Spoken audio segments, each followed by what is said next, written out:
some people have natural talent, but it's how you work on that. Yeah. So talent, where was it? There's a quote, I can't remember it. I think it's work beats talent when talent doesn't work hard. That's decent.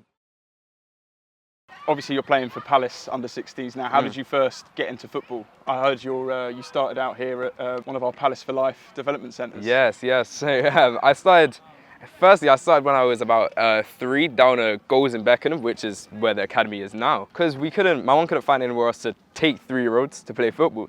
So we found there, and it was pretty much mayhem. People were like mashing each other up against the fences, and I was there getting involved, and I was only 3. But now I've done then from there I went on to one of actually a competitor's development centre. And then one day we got told about the Palace, what Palace are doing, and we were intrigued. And from there I got put forward to showcase games for my team at East Grinstead.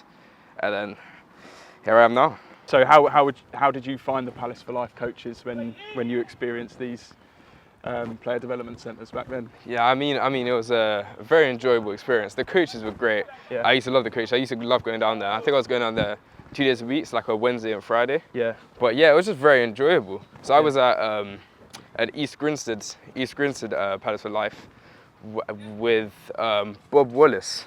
Yeah. So back in like 2018. Yeah. Something like that. But yeah, it was just a great place to be. I loved it, and I could see improvements in my play week by week. Yeah. And have you got any more plans to come down and help out with any more of these sessions in the coming weeks before season starts? Hopefully, maybe in the next 2 weeks. Yeah. If I'm not, I'm on a holiday sometime. I don't know when, to be fair. But yeah, I should be coming down here like after training, just see what's going on, just helping out, all that kind of stuff. You're going to be a scholar. Yes. In the academy next season. What was it like getting the phone call? What was it like being told about that? We were ecstatic. Actually, we had a Zoom call and we were going over, it was reviews, and we were going to get awarded either 2 years, and I didn't know they were awarded scholars at that time. So we went into the Zoom call expecting maybe a 2-year contract. And then they stated that they're going to be signing me for the 2 years and then an extra 2 years with a scholarship. So we were ecstatic. My mum was going crazy. It was amazing. So Leon came into our development centres a while back before I was here, but he kind of shows his progression through the development centres and being picked up by the recruitment team at the academy, playing in their showcase games for a while before eventually being signed. He shows the progression route that there is for young boys in the local area in South London to play in our development centres, and there's a pathway to progress through into the academy for those who are excelling, as Leon was and as he is now within the academy setup. So you're here at Kent County Cricket Club helping coach one of the boys' player development centre trials, which you did back in the day, a few years back. What's it like to kind of come full circle and help out with the coaching of what could be the future of Palace or other local teams? Well, it brings back memories, because I'm just like looking at these kids thinking I was here however many years ago. And it's crazy how far I've come from here to where I am now. But like it could be any one of these boys, like you said. They could be the next prodigies. It's nice to come back. I've got a fantastic relationship with Josh Bednash, who's the football development coordinator for Palace for Life. And fortunately, Josh also works in our academy as the under-14s coach, assistant coach. And yeah, Josh is like great. He will give me a tip off or say, you know, we've got a player in the trials, or we've got a player that's been coming to our sessions. Would you want to pop down, or get someone to kind of pop down? And through that, we're able to just build a little bit of a relationship, so that anyone that is, you know, thriving or doing well here, we have a look at.